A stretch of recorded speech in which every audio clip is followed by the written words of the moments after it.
Hey, everybody, welcome to another episode of Cash That. This is your host, Joe Dellera, and we are in the final micropod of our segment for one bet for every team as we head into the NBA regular season. And we save the best and my favorite division for last, the Atlantic Division, because we already have my New York Knicks in this division. So I talk about the Knicks all the time, but we are going to spend a good amount of time talking about the rest of the teams in this division as we try to parse through and find some value on each team to give a best bet for every single team. We've already released every other division.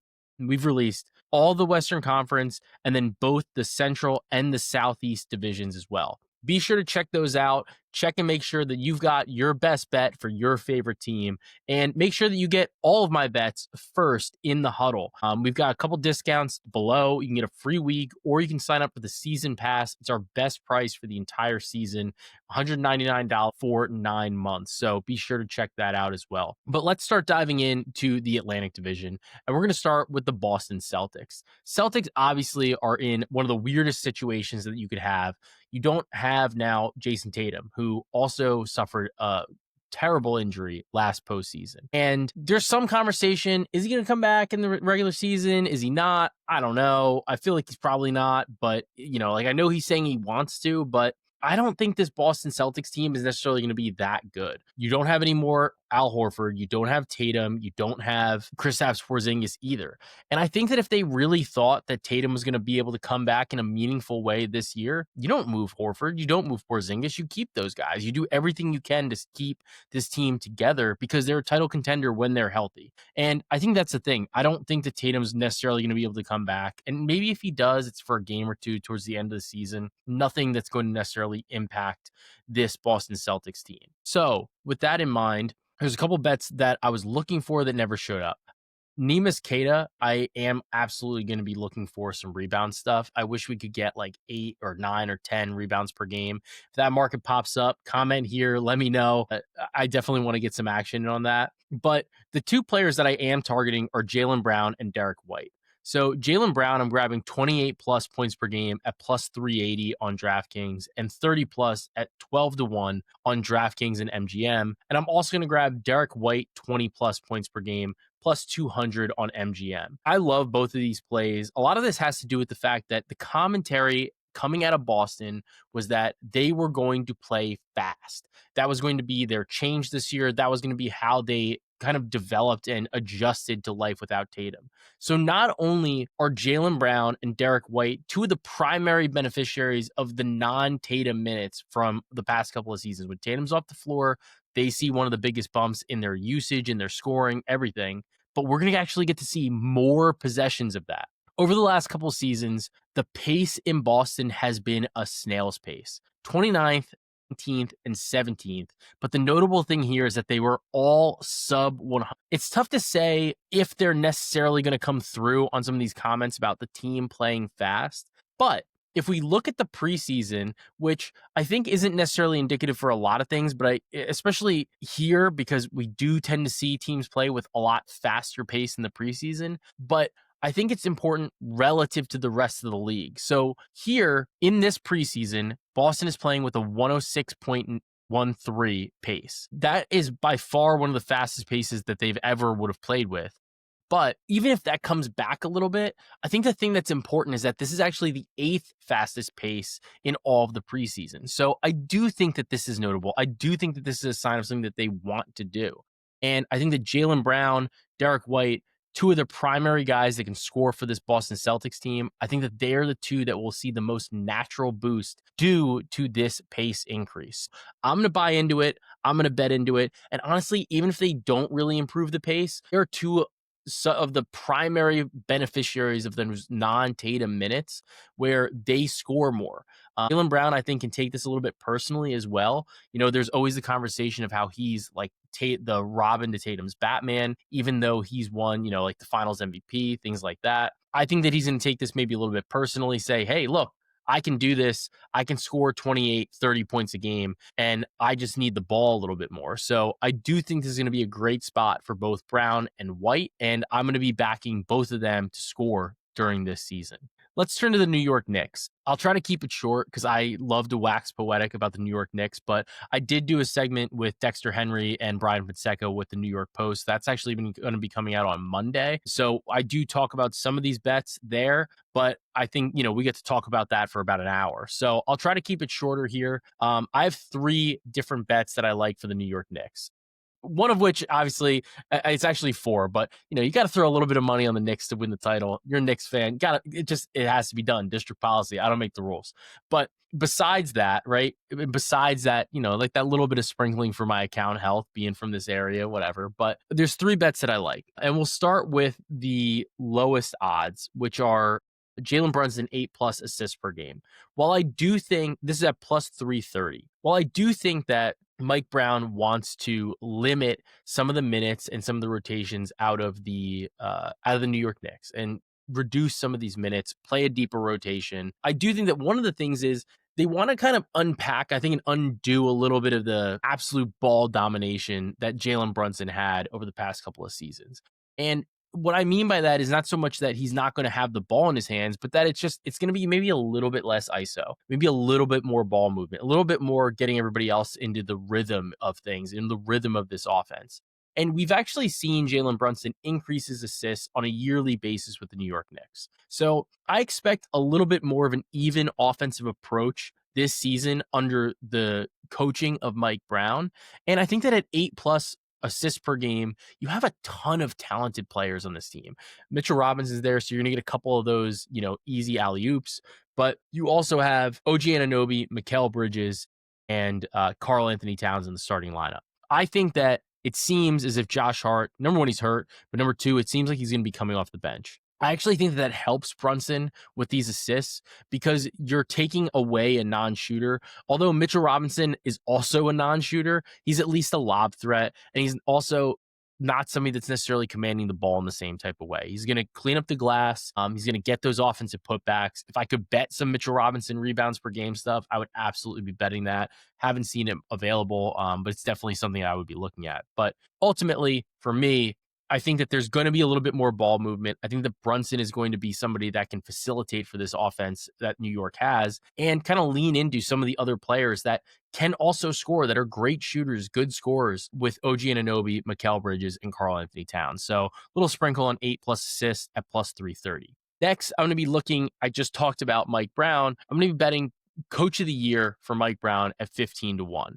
That's also on DraftKings. The big thing to me here is that this New York Knicks team could legitimately be the number one seed in the East. There's that New York boost. I think that Mike Brown is very charismatic. He's won this award before. He's respected by the voters. And I think he can lock this in. I'm going a little bit smaller because I think the Coach of the Year is one of those awards that's a little bit funkier. It's not as clean cut and dry in terms of what the criteria, or so to speak, is.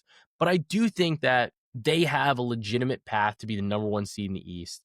We know that New York is kind of underwhelmed in terms of what they've completed in their aspirations to get to the conference finals, win the conference finals, advance the NBA finals. They just haven't done that. And I think that new coach, if New York is really solid, maybe Cleveland takes a little bit of step back, or even if they don't, New York goes out there, wins mid 50s, maybe 60 games.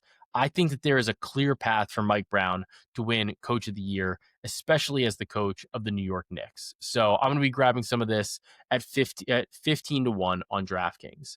Finally, one player, I just think that this line is kind of out of whack, is Jordan Clarkson to be Sixth Man of the Year, 35-1 on FanDuel. A little bit of a sprinkle here. A lot of this has to do with the fact that we see repeat winners of this award. We know that Jordan Clarkson is a great scorer. The criteria has always kind of been, can you score the most points off the bench on probably like one of the top teams in the league? And I think that we have a lot of that criteria kind of lined up here. And this line is 35-1 at FanDuel. I'm seeing like 15-1s, 14-1s elsewhere. So I think you really just got to grab a piece at the 35-1. If it drops down too low, not super interested in it then. But I do think this is a great spot to kind of add to your portfolio. Clarkson is not going to start. And I think that that's a really important thing for New York and for betting this award.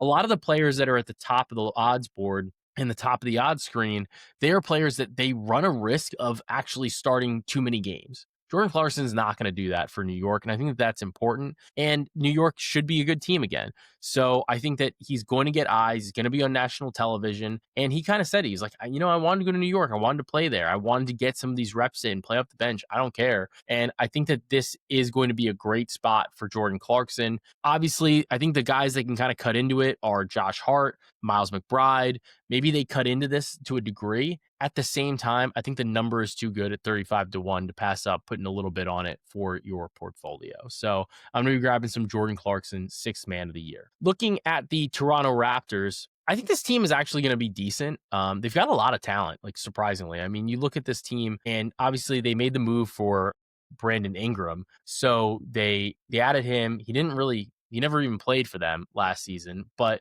you also look at this, you've got a lot of Knicks. You've got Emmanuel Quickly there.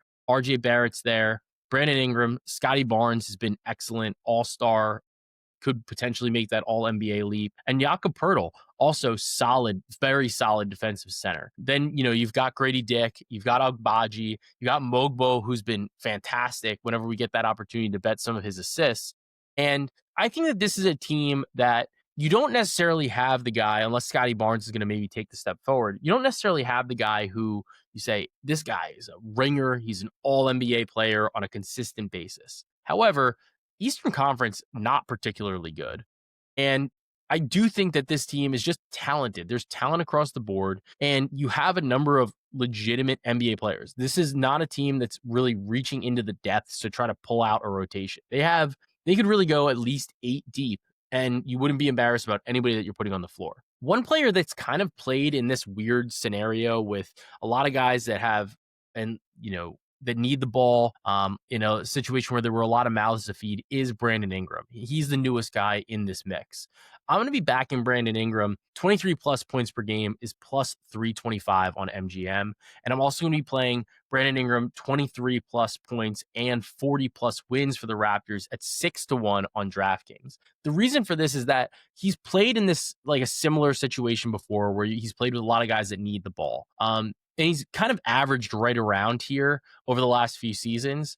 And again, I think this team is a little bit underrated.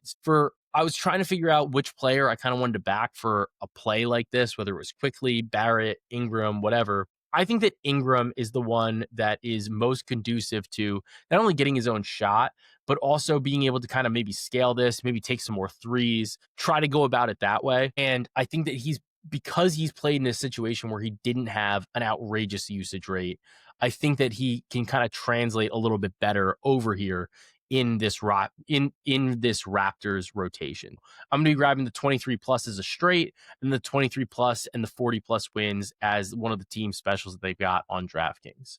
Looking at the Brooklyn Nets, I think this team is garbage. The vibes are bad. I'm going to be betting under 19.5 wins. It's about minus 110 in the market. Pretty consensus number there.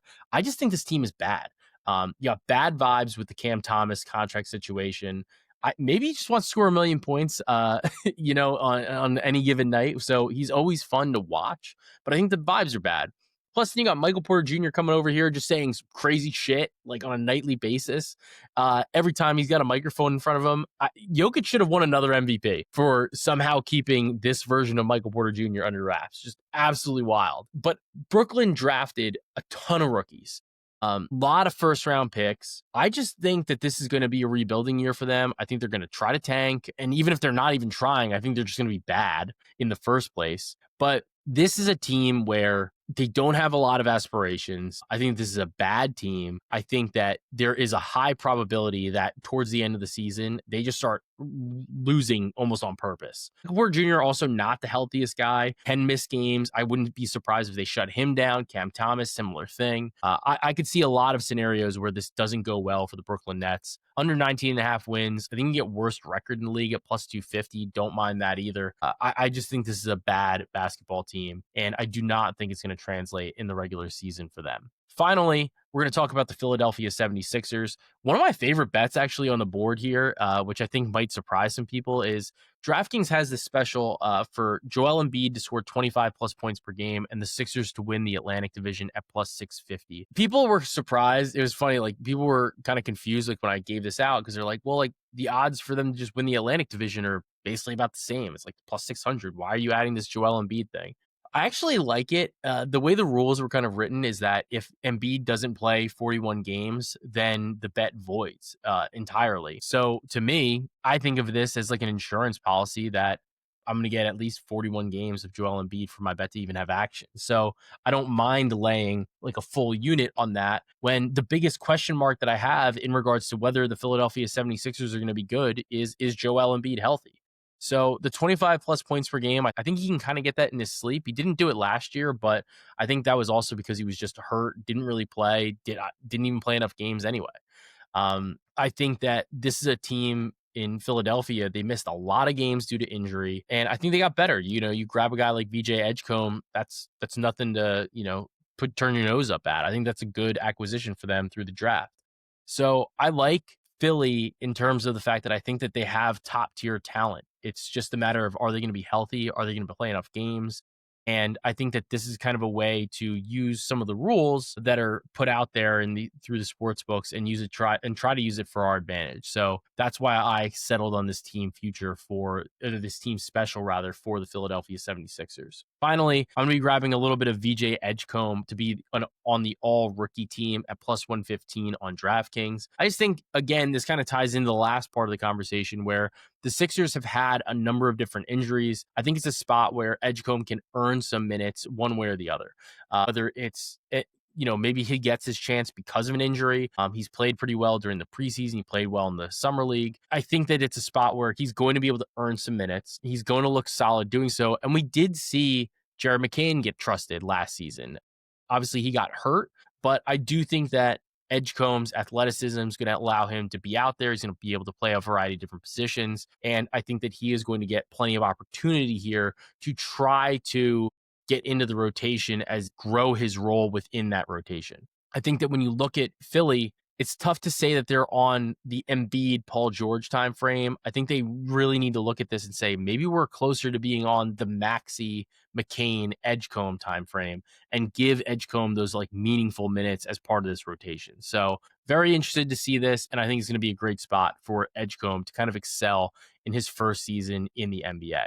So to recap, the Atlantic Division best bets, we've got Jaylen Brown, 28 plus points per game and 30 plus points per game. Mark White, 20 plus points per game. For the Knicks, Brunson, 8 plus assists per game. Mike Brown, coach of the year. Jordan Clarkson, 6th man of the year. For the Raptors, Brandon Ingram, 23 plus points per game, and then the 23 plus 40 plus wins. For the Nets, under 19 and a half wins. And for the Philadelphia 76ers, Joel Embiid, 25 plus points per game, the Sixers to win the division, and VJ Edgecombe to make the all-rookie team. I hope you guys enjoyed this segment and all of the series of this segment, right? Or all of the segments in this series, rather. We did best bets for every single team in the NBA from a futures perspective.